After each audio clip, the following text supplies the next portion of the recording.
अपना radio 96.9 FM.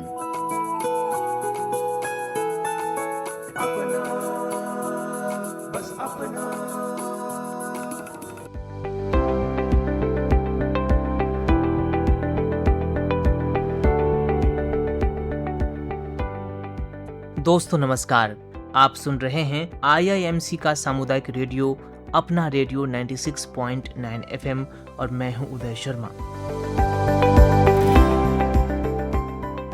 दोस्तों, आज हम आपके लिए वैश्विक ऊर्जा स्वतंत्रता दिवस पर लाए हैं खास कार्यक्रम ऊर्जा बचाएं भविष्य संवारें। आइए सुनते हैं ये कार्यक्रम। दोस्तों, ऊर्जा हमारे जीवन की आधारशिला है। सुबह घर की रोशनी से लेकर रात तक चलने वाले हर कार्य में ऊर्जा की महत्वपूर्ण भूमिका होती है। बिजली, पेट्रोल, डीजल, गैस और अन्य ऊर्जा स्रोतों के बिना आधुनिक जीवन की कल्पना करना कठिन है। लेकिन दोस्तों, बढ़ती जनसंख्या, औद्योगिकरण और संसाधनों के अंधाधुंध उपयोग के कारण ऊर्जा के स्रोत तेजी से सीमित होते जा रहे हैं। आज जरूरत इस बात की है कि हम ऊर्जा का उपयोग समझदारी और जिम्मेदारी के साथ करें। अनावश्यक रूप से जलती हुई लाइटें और पंखे बंद रखें, LED बल्बों का उपयोग करें, ऊर्जा कुशल उपकरण अपनाएं, सार्वजनिक परिवहन या साइकिल का अधिक प्रयोग करें और सौर और पवन जैसी नवीकरणीय ऊर्जा को बढ़ावा दें। ये छोटे छोटे प्रयास मिलकर बड़े बदलाव ला सकते हैं, ऊर्जा संरक्षण कर सकते हैं। लेकिन दोस्तों, यह भी एक सच्चाई है कि ऊर्जा संरक्षण केवल बिजली का बिल कम करने का उपाय नहीं है, बल्कि यह तो पर्यावरण संरक्षण की दिशा में भी एक महत्वपूर्ण कदम है। ऊर्जा की बचत से प्राकृतिक संसाधनों का संरक्षण होता है, प्रदूषण कम होता है और जलवायु परिवर्तन की चुनौती का सामना करने में सहायता मिलती है। आज की बचाई गई ऊर्जा आने वाली पीढ़ियों के लिए एक सुरक्षित और स्वच्छ भविष्य का आधार बनती है। हर साल 10 जुलाई को वैश्विक ऊर्जा स्वतंत्रता दिवस यानी ग्लोबल एनर्जी इंडिपेंडेंस डे मनाया जाता है। यह दिन मुख्य रूप से जीवाश्म ईंधन जैसे कोयला और तेल पर निर्भरता कम करने और सौर, पवन और भूतापीय जैसी नवीकरणीय और स्वच्छ ऊर्जा को अपनाने के लिए जागरूकता बढ़ाने पर केंद्रित है। इस अवसर पर दुनिया भर में विभिन्न कार्यक्रमों, अभियानों और सम्मेलनों का आयोजन किया जाता है ताकि व्यक्तियों, समुदायों और सरकारों को एक स्थायी और आत्मनिर्भर ऊर्जा भविष्य की दिशा में कदम उठाने के लिए प्रेरित किया जा सके। हर साल 10 जुलाई विश्व स्तर पर ऊर्जा क्षेत्र में आत्मनिर्भरता और स्थिरता प्राप्त करने के लिए प्रयासरत देशों हेतु एक महत्वपूर्ण क्षण होता है वैश्विक ऊर्जा स्वतंत्रता दिवस। यह व्यक्तियों, व्यवसायों और सरकारों के लिए एक कार्रवाई का आह्वान है कि वे गैर नवीकरणीय ऊर्जा स्रोतों पर निर्भरता कम करने और स्वच्छ और अधिक टिकाऊ ऊर्जा संसाधनों को अपनाने के महत्व को पहचाने। दोस्तों, यह एक सच्चाई है कि लगभग हर चीज में ऊर्जा का उपयोग होता है, चाहे वो ऑटोमोबाइल हो, गर्म करने, घरेलू उपकरण और भी सारी चीजें हैं जहां ऊर्जा की जरूरत पड़ती है। बिजली के बिना आधुनिक दुनिया की कल्पना करना लगभग असंभव है। ऊर्जा के सबसे आम स्रोतों में तेल, कोयला और गैस शामिल होता है। इन ऊर्जाओं को जीवाश्म ईंधन कहा जाता है और ये वायु और जल प्रदूषण, भूमि क्षरण और ग्लोबल वार्मिंग जैसी कई पर्यावरणीय चिंताओं को जन्म देती है। वर्ल्ड एनर्जी रिपोर्ट के मुताबिक दुनिया में 82% प्राथमिक ऊर्जा खपत जीवाश्म ईंधनों से होती है। इसका उपयोग बिजली पैदा करने और इंजनों को चलाने के लिए किया जाता है। साथ ही इन्हें सीधे इस्तेमाल के लिए जैसे कि गर्म करना या खाना बनाना, ऊष्मा उत्पन्न करने के लिए भी जलाया जाता है। जीवाश्म ईंधन पूरे इतिहास में मानव विकास के लिए महत्वपूर्ण रहे हैं, लेकिन इनमें कई कमियां भी हैं। सबसे पहले, इन्हें बनने में लाखों साल लगते हैं और इसलिए इन्हें अक्षय नहीं माना जाता। जीवाश्म ईंधन के भंडार को खतरनाक दर से कम होते अब हम सभी देख रहे हैं और निकट भविष्य में नए जीवाश्म ईंधन का उत्पादन होना भी कठिन है। दूसरा ये कि जीवाश्म ईंधन के जलने पर कार्बन डाइऑक्साइड और जहरीले गैसें निकलती हैं, जिससे ग्लोबल वार्मिंग और वायु प्रदूषण बढ़ता है। और दोस्तों, कुछ देश जो जीवाश्म ईंधन के प्रमुख निर्यातक हैं, वे इसका इस्तेमाल भू राजनीतिक फायदे के लिए भी करते हैं। लेकिन दोस्तों, जलवायु परिवर्तन को कम करने और ऊर्जा सुरक्षा एवं स्वतंत्रता हासिल करने की जरूरत को अब सभी देश महसूस कर रहे हैं और नवीकरणीय ऊर्जा अपनाने की प्रक्रिया में अब सभी लगे हुए हैं। इसका अंतिम लक्ष्य तापन, यातायात और अन्य क्षेत्रों में जीवाश्म ईंधनों के स्थान पर स्थायी ऊर्जा स्रोतों का उपयोग करना है। नवीकरणीय ऊर्जा स्रोतों में सौर ऊर्जा, पवन ऊर्जा, जल विद्युत, जैव ऊर्जा और भूतापीय ऊर्जा शामिल होता है। दोस्तों, वैश्विक ऊर्जा स्वतंत्रता दिवस की बात करें तो इसकी शुरुआत साल 2006 में अमेरिकी राजनीतिज्ञ लॉस एंजिल्स काउंटी के तत्कालीन मेयर और Los Angeles county board of supervisors के सदस्य माइकल डी एंटोनोविच ने की थी। उन्होंने 10 जुलाई की तारीख निकोला टेस्ला के जन्मदिन के उपलक्ष्य में चुनी थी, जो एक सर्बियाई अमेरिकी आविष्कारक और इंजीनियर थे और प्रत्यावर्ती धारा के साथ अपने प्रयोगों के लिए जाने जाते थे, जिसने आधुनिक एसी बिजली आपूर्ति प्रणाली को आकार देने में मदद की। वैश्विक ऊर्जा स्वतंत्रता दिवस पर नवीकरणीय ऊर्जा संगठन आम जनता में नवीकरणीय ऊर्जा और ऊर्जा स्वतंत्रता के महत्व के बारे में जागरूकता बढ़ाने के लिए विभिन्न कार्यक्रमों का आयोजन करते हैं। यह वैकल्पिक ऊर्जा स्रोतों के बारे में यह जानने का एक आदर्श अवसर होता है कि आप व्यक्तिगत रूप से अधिक ऊर्जा कुशल कैसे बन सकते हैं।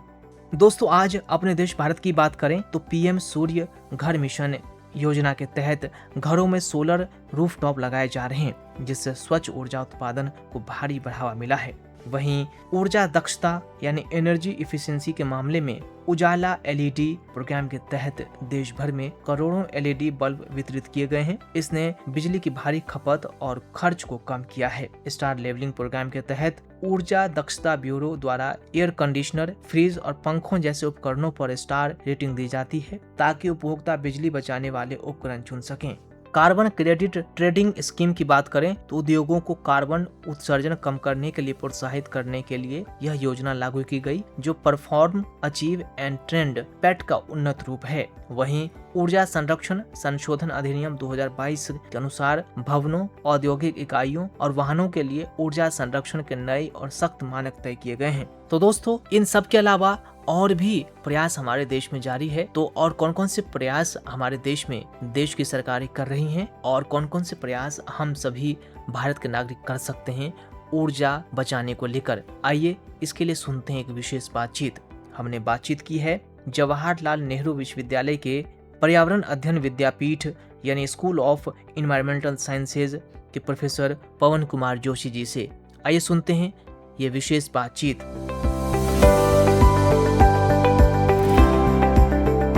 प्रोफेसर पवन कुमार जोशी जी, आपका स्वागत है अपना रेडियो 96.9 एफएम में। जी नमस्कार उदय शर्मा जी, आपका बहुत बहुत धन्यवाद। आपके मार्फत मैं आपके सारे श्रोतागणों को वैश्विक ऊर्जा दिवस की हार्दिक शुभकामनाएं देता हूं, जिसमें हम ऊर्जा बचाने और भविष्य संवारने के लिए संकल्पबद्ध हैं। जी, तो सर, जैसा कि हम सभी जानते हैं कि हम सभी अवगत हैं स्वतंत्रता से, स्वतंत्रता शब्द को जानते हैं, क्या महत्व है सब जानते हैं, लेकिन ये आखिर ऊर्जा स्वतंत्रता और खासतौर पे वैश्विक ऊर्जा स्वतंत्रता क्या है और यह किसी भी देश के लिए क्यों जरूरी है? देखिए, ऊर्जा दक्षता और उत्पादन के वैकल्पिक तरीकों पर विचार विमर्श को प्रोत्साहित करने के लिए संयुक्त राष्ट्र संघ ने 14 फरवरी 1949 को विश्व ऊर्जा स्वतंत्रता दिवस की स्थापना की। जी, इसके तहत ऊर्जा स्वतंत्रता का मतलब यह है कि कोई भी देश अपनी जरूरत की ज्यादातर ऊर्जा स्वयं पैदा करे और तेल, गैस, कोयले जैसे जो जीवाश्म जो हमारे ऊर्जा स्रोत हैं, उनके लिए दूसरे देशों पर कम से कम निर्भर रहे। जी, इससे ऊर्जा की कीमतों को बेहतर नियंत्रण रह सकता है। इससे देश की किसी भी देश की अर्थव्यवस्था और मजबूत हो सकती है और किसी भी समय किसी भी तरीके के संकट आने के समय ऊर्जा की आपूर्ति बनी रहती है। तो यह माना जाता है कि यदि हर देश ऊर्जा के तहत स्वतंत्र रहेगा तो वो ज्यादा मजबूत रहेगा। उदाहरणतः जैसे हम आज के परिपक्ष में भारत की बात करें जी, तो सौर ऊर्जा में हमने एक बहुत ही अपना अलग आयाम स्थापित किया है। इसी तरह से इथेनॉल मिश्रण को काफी बढ़ावा दिया जा रहा है, ग्रीन हाइड्रोजन को बहुत बढ़ावा दिया जा रहा है। ये सभी आत्मनिर्भर भारत होने की दिशा में बहुत बड़े कदम। जी, निस्संदेह ये जो सौर ऊर्जा है, पवन ऊर्जा है, विद्युत ऊर्जा है, ये तमाम नवीकरणीय ऊर्जा काफी किफायती हैं और सभी देश इन ऊर्जा में सक्षम होने के लिए एक होड़ सी लगी हुई है कि हर देश चाहता है कि ये जो ऊर्जा है नवीकरणीय, वो ऊर्जा सबसे ज्यादा उसके पास हो। लेकिन सर, इसमें कई सारी समस्या भी है। तो हमारे देश में कौन-कौन सी चुनौतियां हैं खासतौर पर नवीकरणीय ऊर्जा के मामले में? देखिए, जब भी हम नवीकरणीय ऊर्जा की बात करते हैं तो वह कुछ चुनौतियों के साथ जरूर आती हैं। जी, जैसा कि जब हम सौर ऊर्जा की बात करें तो यह मुख्यतः पर निर्धारित है, जी, लेकिन जिस सौभाग्यवश जो हमारी पृथ्वी में जो हमारी स्थिति है, तो हमें सौर ऊर्जा का एक भरपूर आयाम मिलता है। उसी तरह से जब हम पवन ऊर्जा की बात करते हैं, वह हवा पे निर्धारित रहती है। जल विद्युत की जब हम बात करते हैं, तो वो कहीं ना कहीं बारिश और पानी की उपलब्धता पे निर्भर करती है। इसके अलावा यदि आप देखें तकनीकी रूप में बिजली को संग्रहित करना बैटरियों में और मजबूत ग्रिड में उनको लिंक करना, इन सभी के लिए आपको अधिक से अधिक तकनीकी और आर्थिक निवेश की आवश्यकता होती है। तो जो जो छोटे और विकासशील देश जो होते हैं, अक्सर इसको बहुत चुनौतीपूर्ण कार्य मानते हैं, लेकिन उसके विपरीत हम यह देखते हैं कि कई देश इसमें अग्रसर हैं और अच्छा काम कर रहे हैं। जी, तो सर अगर हम आपसे जानना चाहें कि भारत ऊर्जा आत्मनिर्भरता की दिशा में कितनी प्रगति कर चुका है और क्या-क्या और हम उपलब्ध करने जा रहे हैं? क्योंकि जिस तरह से जिस तेज़ी रफ़्तार से हम सभी विकास कर रहे हैं, उसके अनुसार ये सभी जानते हैं कि हर क्षेत्र में आगे बढ़ रहे हैं, लेकिन ऊर्जा आत्मनिर्भरता की दिशा में कितना हम आगे बढ़ चुके हैं? देखिए, ये सभी श्रोतागणों को सुन के काफी गर्व होगा कि हाल ही में नवीनीकरणीय ऊर्जा सांख्यिकी 2026 प्रकाशित हुई और जिसके तहत हम सभी को पता चलता है कि नवीनकरणीय ऊर्जा क्षमता के मामले में चीन और संयुक्त राज्य अमेरिका के बाद भारत तीसरे स्थान पर है जी, और ये अपने में बहुत बड़ी उपलब्धि है। उपलब्धि है। जी, और बिल्कुल। भारत में नवीनीकरणीय ऊर्जा की वर्तमान जो क्षमता है, कुल स्थापित क्षमता, वो लगभग 275 गीगावाट की। और जैसा कि हमारे प्रधानमंत्री जी ने ग्लासगो में आह्वान किया था, हम कहीं ना कहीं 250 गीगावाट टन के लिए हम उसके लिए एक निर्धारित हमारा लक्ष्य है। सौर ऊर्जा देखें तो हमारे पास 150 गीगावाट है। पवन ऊर्जा देखें तो हमारे पास 56 गीगावाट है। इसी तरह से जो अन्य स्रोत जो होते हैं, चाहे वो जल विद्युत परियोजनाएं होती हैं, बायो एनर्जी होती है, परमाणु एनर्जी में हम लोग काफी आगे काम कर रहे हैं। जो लघु जल विद्युत परियोजनाएं होती हैं, उनमें काम किया जा रहा है। ग्रीन हाइड्रोजन में काम किया जा रहा है और फ्यूल सेल्स में काम किया जा रहा है। तो भारत की एक स्थिति आप देखें तो बहुत मजबूत है, लेकिन अगर सांख्यिकी के रूप से देखें तो कहीं ना कहीं हमारा जो अधिकांश जो कच्चा तेल है, जी। वो जो गैस है, वो विदेशों से अभी भी आयात हो रही है। इसलिए ये कहना गलत होगा कि हम पूर्ण रूप से आत्मनिर्भर हैं, लेकिन हमारे जो प्रयास हैं और जो हमारे उनके प्रति जो भी कार्य किए जा रहे हैं, कहीं ना कहीं शीघ्र ही हम लोग ऊर्जा के मापदंड में पूर्ण रूप से आत्मनिर्भर देश बनने की ओर प्रगति कर रहे हैं। जी, तो वाक़ई दोस्तों जैसा कि प्रोफ़ेसर पवन कुमार जोशी जी ने बताया कि हम भारतवासी ऊर्जा आत्मनिर्भरता के मामले में काफ़ी प्रगति कर रहे हैं और उस दिशा में बहुत प्रयासरत हैं और शीघ्र ही हम आत्मनिर्भर हो जाएँगे। लेकिन दोस्तों ऊर्जा सुरक्षा, ऊर्जा संरक्षण और पर्यावरण संरक्षण इन दोनों के बीच संतुलन होना चाहिए और इसके संतुलन में हम सभी अपनी भागीदारी निभा सकते हैं। तो प्रोफ़ेसर पवन कुमार जोशी जी, हम आपसे जानना चाहेंगे कि ऊर्जा संरक्षण और पर्यावरण संरक्षण के बीच संतुलन को कैसे बनाया जा सकता है? देखिए, हम सभी को यह जानना चाहिए और इस बात को एक्सेप्ट भी करना चाहिए कि ऊर्जा हम लोगों की जो फंडामेंटल नीड, साथ के साथ हमें ये भी समझना चाहिए कि पर्यावरण जो है वो हमारे जीवन का आधार है। जी, तो पर्यावरण संरक्षण भी उसी तरह से महत्वपूर्ण है। तो ऊर्जा की बढ़ती जो जरूरतें हैं, उनको पूरा करना बहुत जरूरी है किसी भी देश के लिए, व्यक्ति विशेष के लिए। लेकिन उसके साथ साथ हमें यह भी कोशिश करनी चाहिए कि पर्यावरण संरक्षण की तरफ हमारा एक झुकाव रहे। तो वो हम अगर स्वच्छ और नवीनकरणीय जो ऊर्जा होती है, जी, उसके उपयोग को बढ़ाएं और ऊर्जा के प्रयोग में बचत भी करें साथ के साथ। और हम ये देखें कि हम इस तरीके की तकनीकों का अपनाएं या उनका इस्तेमाल करें जिससे प्रदूषण कम होता है। तो हम अपनी जो ऊर्जा की जरूरतें हैं उसको तो पूरा करेंगे ही, लेकिन जो हमारा दायित्व पर्यावरण संरक्षण की तरफ है उसको भी निभाएंगे और इसी तरह से हम इन दोनों के बीच में एक संतुलन बना सकते हैं। जी। इससे विकास भी होगा और इससे जो पर्यावरण है वह भी सुरक्षित रहेगा। जी, तो प्रोफ़ेसर पवन कुमार जोशी जी आज के इस ख़ास कार्यक्रम ऊर्जा बचाएँ और भविष्य सवारें में आज आप हमारे श्रोताओं को क्या संदेश देना चाहेंगे आम नागरिकों को कि वो अपने स्तर पे कौन-कौन से ऐसे प्रयास कर सकते हैं, जिससे कि ऊर्जा की बचत भी कर सकते हैं और स्वच्छ ऊर्जा को बढ़ावा दे सकते हैं? देखिए, भारतवर्ष में रहने वाले सभी नागरिकों को इस बात पे बहुत गर्व करना चाहिए कि हम लोग कहीं ना कहीं ऊर्जा आत्मनिर्भरता की ओर अग्रसर हैं, लेकिन वो हम तभी आत्मनिर्भर बन पाएंगे जब हम अपना योगदान दें। जी, और व्यक्ति विशेष क्या योगदान दे सकता है कि वो बिजली की बचत करे, वो कहीं ना कहीं एलईडी बल्ब की तरफ जाए। ऊर्जा जी, कुशल जो उपकरण जो होते हैं, जैसे 5 स्टार एसीज होते हैं या जो रेफ्रिजरेटर्स आते हैं जो कम एनर्जी का इस्तेमाल करते हैं, उनकी उनका इस्तेमाल करें।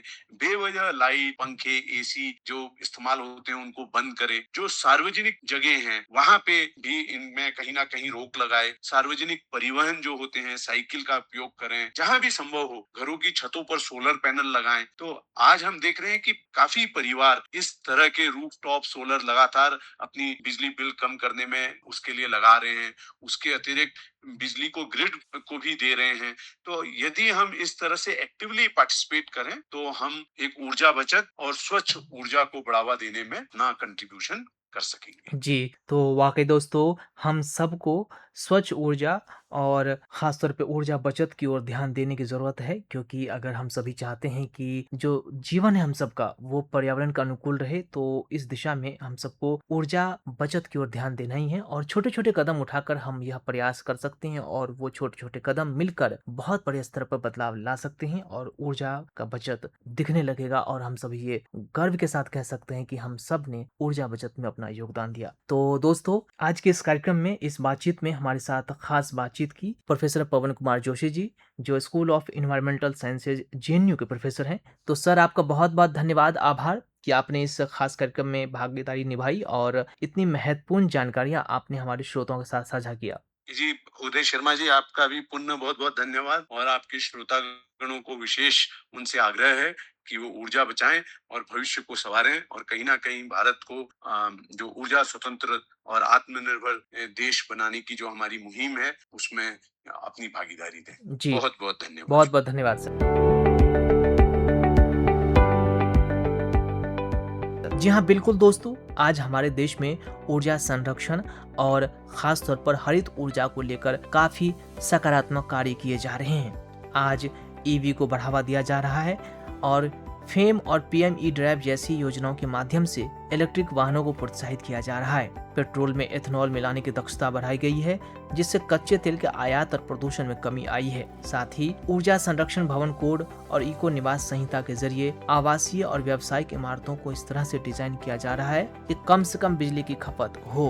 और साथ ही दोस्तों हम सभी अपने व्यक्तिगत स्तर पे भी कार्य कर सकते हैं, प्रयास कर सकते हैं कि ऊर्जा बचाएं और इसके लिए बहुत ज़रूरी है कि हम सभी बेवजह पंखे, लाइट या कूलर, एसी ना चलाएं और साथ ही तो यह ध्यान रखें कि नवीकरणीय ऊर्जा स्रोतों का इस्तेमाल करें, अपने घर पर सोलर पैनल लगवाएं। क्योंकि दोस्तों वैश्विक ऊर्जा दिवस हमें यह संदेश देता है कि ऊर्जा बचाना केवल सरकारों या उद्योगों की ही जिम्मेदारी नहीं बल्कि प्रत्येक नागरिक का कर्तव्य है। यदि हम हर व्यक्ति प्रतिदिन थोड़ी सी ऊर्जा बचाने का संकल्प लें तो उसका सकारात्मक प्रभाव पूरे समाज और देश पर दिखाई देगा। तो दोस्तों आज के दिन आइए हम सभी संकल्प लेते हैं कि ऊर्जा का विवेकपूर्ण उपयोग करेंगे, उसके अनावश्यक बर्बादी को रोकेंगे। याद रखिए, ऊर्जा बचाएं, भविष्य संवारें। इसी संदेश के साथ अब इस खास कार्यक्रम को यही करते हैं संपन्न। मुझे यानी अपने रेडियो साथी उदय शर्मा को दीजिए अनुमति। नमस्कार, सुनते रहिए अपना रेडियो 96.9 FM।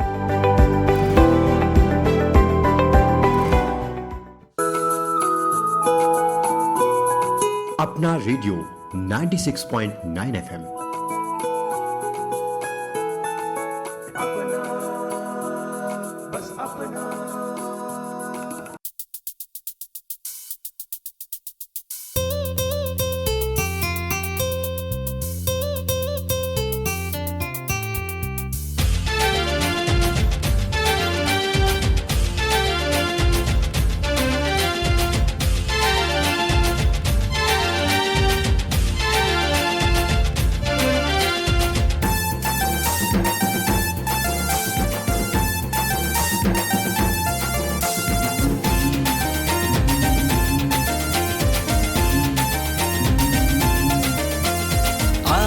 दोस्तों तुमको बताएं हम पर्यावरण के बारे में।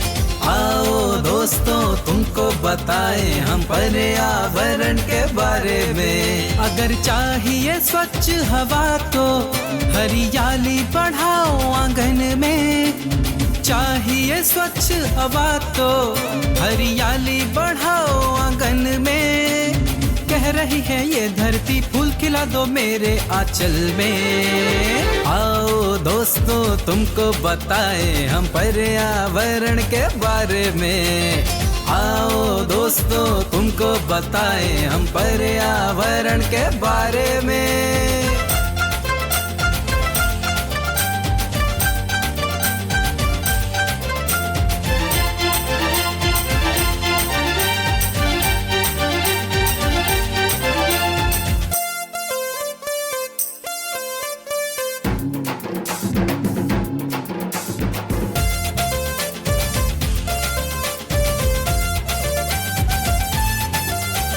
सुंदर छोटा हो घर हमारा, जिसमें लगा हो वृक्ष हरा, फूल लतर से दीवारें सजी हो, आंगन लगे तब हरा भरा।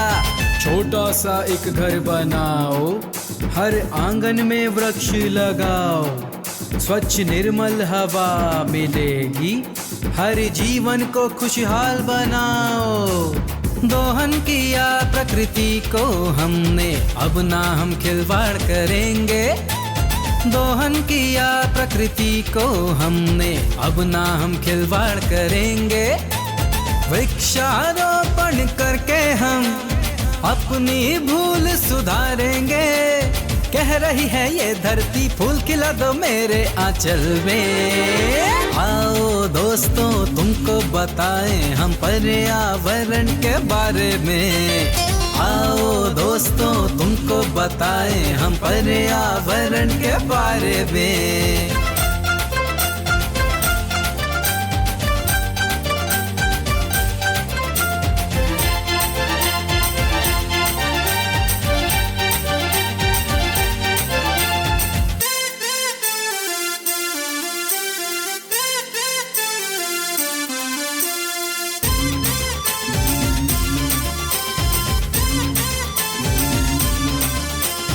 धरती का ये सुंदर वस्त्र ऋतुओं के संग जो लाए, आओ सींचे इन सब को हम, हर आंगन हर एक राह लगाए। आओ कर ले ये वादा हम, हर जन जन एक वृक्ष लगाए, हरा भरा हो देश हमारा, सुंदर सा तब सब बन जाए। रोको इनको कट जाने से, हरियाली बिन क्या जीवन ये। रोको इनको कट जाने से, हरियाली बिन क्या जीवन ये। हरा भरा संसार है सुंदर, सोचो कैसे बिना वृक्ष लगे ये। कह रही है ये धरती फूल खिला दो मेरे आंचल में। आओ दोस्तों तुमको बताएं हम पर्यावरण के बारे में। आओ दोस्तों तुमको बताएं हम पर्यावरण के बारे में। अगर चाहिए स्वच्छ हवा तो हरियाली बढ़ाओ आंगन में। चाहिए स्वच्छ हवा तो हरियाली बढ़ाओ आंगन में। कह रही है ये धरती फूल खिला दो मेरे आंचल में। आओ दोस्तों तुमको बताएं हम पर्यावरण के बारे में। आओ दोस्तों तुमको बताएं हम पर्यावरण के बारे में।